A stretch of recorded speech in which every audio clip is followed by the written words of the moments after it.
सकल मुनन के आश्रम जाए जाए सुख जी। भगवान जब यहाँ प्रवेश होते हैं तो मन में सोचने लगे कि जिस महर्षि की प्रशंसा सर्वंग जैसी महर्षि ने की वो सुतीक्षण कोई साधारण नहीं होता। इसलिए भगवान ने निर्णय लिया सुतीक्षण जी से डायरेक्ट नहीं मिलना है, पहले वृक्ष की ओर में छुप करके मैं सुतीक्षण को देखूंगा सुतीक्षण है कैसा। वो वृक्ष मंदिर के पीछे है, राम नाम अंकित है, अपूर्ण का वृक्ष।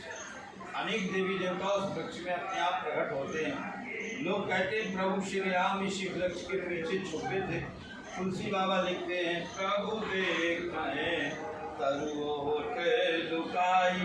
एक वृक्ष की ओट में लुक करके प्रभु सुतीक्षण को देखते। सुतीक्षण को ऐसी भक्ति चढ़ी है अपने आप को भूल गए। भगवान ने क्या किया सुतीक्षण को दिशी आरोगी दिशी पंथ नहीं सूझा को मैं चलाऊ का नहीं बूझा। कब उनकी भीड़ पासे गुन जाई कब उनकी नित्य करे गुन गाई। कभी आगे कभी पीछे कभी दाएं कभी बाएं कभी नृत्य करने लग जाए।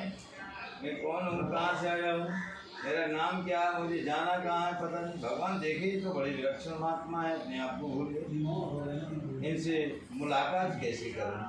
इतने में सुतीक्षण जी की चित्तवृत्ति हृदय पे गई। सुतीक्षण जी ध्यानस्थ हुए, प्रभु श्री राम प्रकट हो।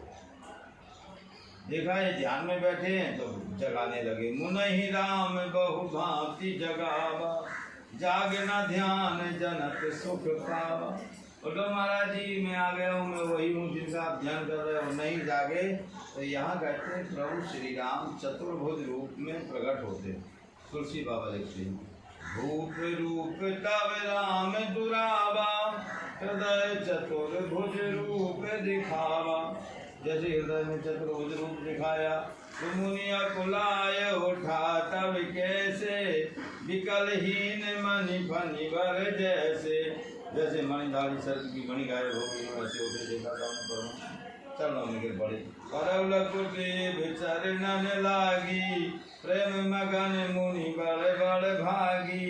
भगवान उठा करके हृदय से लगाए, कहा जो इच्छा हो आप मांगो, आज मैं शरबत देने को तैयार हूँ। सुतीक्षण जी हाथ जोड़ने लगे, भगवान क्षमा करना मैंने कभी मांगा नहीं, मुझे मांगना आता है। मेरी बुद्धि आज तक इस दुनिया में इस निष्कर्ष पे नहीं पहुंची, समझ न पाए झूठ का साचा। दुनिया में सत्य क्या है असत्य क्या है मेरी अल्प बुद्धि में समझ में नहीं आता। इसलिए तुम ही नीक लागे रघुराई। आपको जो अच्छा लगे बोलो। भगवान अविरल भक्ति का वरदान दिए, आपका ज्ञान वैराग भक्ति पुत्र। सुतीक्षण जी गदगद हो गए, भगवान आपने जो दिया उससे मिलान हो गया। लेकिन एक वस्तु मुझे आपके पास नज़र आने लगी जो निराशित पड़ी है, फालतू पड़ी है, जिसका उपयोग ना तो आपने पहले कभी किया है, न आज कर रहे हो, न भविष्य में करोगे। अब भगवान देखने लगे, मेरे पास तो ऐसा कुछ नहीं, आपको दिख रहा है। बोले हाँ भगवान, अभिमान आपके पास निराशित पड़ा है, ना तो आपको पहले था ना आज है न कभी होगा। मुझे मिल जाएगा मेरा काम। असे अभिमान जाए जनि भोरे मैं सेवक रघुपति पति मोरे। मेरा ये अभिमान कभी न जाए कि आप मेरे स्वामी हैं, मैं आपका सेवक। माँ जानकी लखन लाल जी की सहित आप मेरे हृदय में निवास करें। प्रभु श्री राम विश्राम किए, कंद मूल भर ला करके ऋषिराज ने भेंट किया। प्रातः काल लेकर के गए, बड़ी लंबी कथा है। बोलो श्री सीताराम।